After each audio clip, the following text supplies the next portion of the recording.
Você fez uma declaração aí, que eu até comentei semana passada, você fez algumas declarações que foram consideradas infelizes. Uma delas dizendo que o negro devia votar em negro. Eu até comentei aqui que se há um projeto, aliás, já aprovado, uma lei já aprovada no Congresso, dizendo que 20% dos deputados, 20% dos participantes do Congresso devem ser mulheres, quer dizer, tem que votar em mulher, 20%. Por que o pessoal se espantou tanto quando um negro diz: eu acho que o negro deve votar em negro porque o negro está mais ligado nos interesses dos negros? Não achei nada de absurdo no que você disse, muito pelo contrário. Segunda coisa, você disse que uma grande parte, que havia uma parte dos políticos que eram muito ligados a uma imagem de corrupção.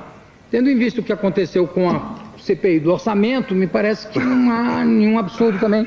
E com uma porção de gente que continua aí solta, sem citar nomes, me parece que também não há nenhum absurdo nisso.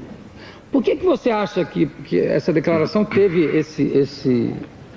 essa resposta? Pelo fato de você ser um ministro de Estado, acharam que o ministro de Estado não deveria colocar esse tipo de questão? O que eu acho, Jô, tudo que você tenta fazer para orientar o povo melhor, para se posicionar melhor, para o povo reivindicar melhor as suas coisas, tudo que você tenta fazer e passar para o povo, tem políticos que não gostam. Porque eles querem sempre que o povo fique alheio a tudo que se faz. E todos me conhecem, eu nunca tive preocupação e nem tive medo nenhum de falar o que eu sinto, o que o meu coração acha que tem que dizer, o que eu acho que é verdade. Já foi assim quando eu fiz o 1000º gol, que sempre a gente volta a mesma história. O 1000º gol disseram que era demagogia, que eu queria aparecer em cima das crianças. E hoje nós estamos vendo aí o que está acontecendo, né, no Brasil. Inclusive, foi 19 de novembro de 1969. Minha mãe faz aniversário no dia 20. Eu poderia oferecer a minha mãe, seria muito mais bonito oferecer a minha mãe, né, o gol. Mas foi uma coisa que veio naturalmente. E um fato bem rapidinho que eu vou contar, engraçado, por que me levou aquilo. O Santos estava numa boa fase, né, ganhando de todo mundo, e vinham o pessoal de São Paulo, os torcedores do Santos, eles iam assistir os jogos do Santos, ficava lotado o campo do Santos, a Vila Belmiro ficava lotado, e muitos carros de São Paulo. Um dia eu saí mais cedo do treino e vi uns garotos que brincavam ali com a gente, era o Carequinha, o Neguinho, era o Pedro do Marapé, que a gente chamava, todos os garotinhos, e eles estavam roubando o carro, o rádio de um carro, aquela época. E eu saí por trás, pelo vestiário, eu cheguei e falei: pô, como vocês fazem isso, pô? Por que vocês estão fazendo o Carequinha? Porque ele falou: não, Pelé, nós só roubamos do pessoal de São Paulo, do pessoal de Santos a gente não rouba. Eu falei: não, rapaz, não pode roubar de ninguém. Que isso, rapaz? Sabe, aquela época que era uma coisa, entende, quase absurda, né? Hoje, infelizmente, pode perguntar aí, eu acho que todos já teve um parente ou próprio que foi roubado. E essa agressividade toda no Brasil. Hoje, quando eles levam o carro e deixam o rádio. Bom, então com isso foi o voto, quando eu falei que o brasileiro, se quisesse reivindicar melhor os seus direitos, porque nós estávamos lutando pela democracia total. Lembra que nós éramos o exército que tomava conta, nós estávamos sob governo militar. Eu falei: bom, não é que vamos votar? Vamos tentar votar direito, não votar em Cacareco, não votar na época em Pelé, em Garrincha, que não eram candidatos. Aí também disseram que eu falei que o brasileiro era burro, não sabia votar. Enfim, deu-se essa visita da comissão do Zumbi, dos 300 anos do Zumbi, um grande herói brasileiro que estava esquecido, e esse movimento todo, né, desses 300 anos, a comissão chegou lá e me pediu algum conselho, trocamos ideias e batemos um papo.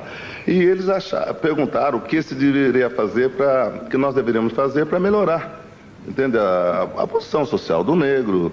Aí eu falei: olha, o que eu acho é o seguinte, eu acho que o Brasil tem pouca representatividade negra no Congresso. Por felicidade, por respeito, ou por tudo que eu fiz, eu sou um dos negros que tem um cargo alto no governo. Então, eu acho que eu sou um grande exemplo. Então, acho que o negro tem que se unir e tem que votar em negro para nós termos mais representatividade no governo. Se fosse uma comissão de japoneses que tivesse vindo falar comigo, eu ia dizer a mesma coisa. Olha, vocês se unem e botam mais japoneses para defender os seus direitos. O que tem errado nisso?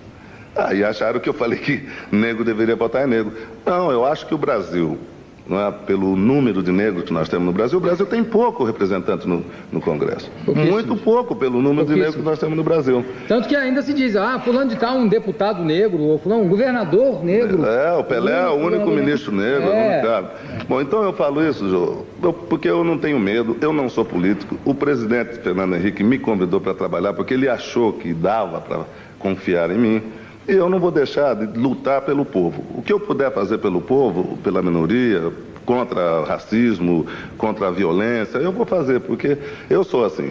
Por exemplo, algum tempo atrás, os negros mesmo diziam que eu não pegava a bandeira do negro e defendia o negro. Eu não preciso disso. Eu acho que os meus exemplos, nesses 35 anos de carreira, os meus exemplos já são suficientes para que se siga, não é?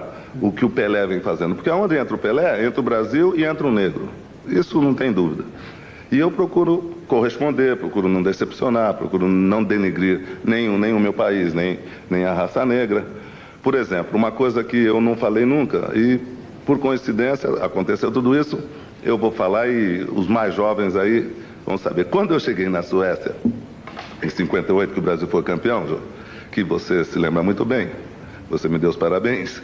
Você tinha 16 para 17 anos. As suequinhas, elas vinham e começavam a pegar, sabe? Eu achava uma maravilha, porque todas loirinhas de olhos azuis, queriam saber, porque naquela época não tinha o turismo que tem hoje, não ia muito negro para lá. E nessa época não se via um negro no futebol europeu. A Suécia não punha negro, a Inglaterra não punha negro. Você vê, a Europa não tinha negro. Depois da era Pelé, você vê hoje nas televisões quantos negros tem na Suécia, quantos negros tem na Inglaterra, quantos negros tem na Alemanha, coisa que não existia. Então eu me orgulho disso. Então eu acho que esse é o exemplo, esse é o caminho que eu estou abrindo as portas para o negro. Mas eu quero saber... Agora, tem políticos que não querem que as coisas melhorem, né, para o povo brasileiro. Mas eu queria saber o negócio das lourinhas lá na Suécia.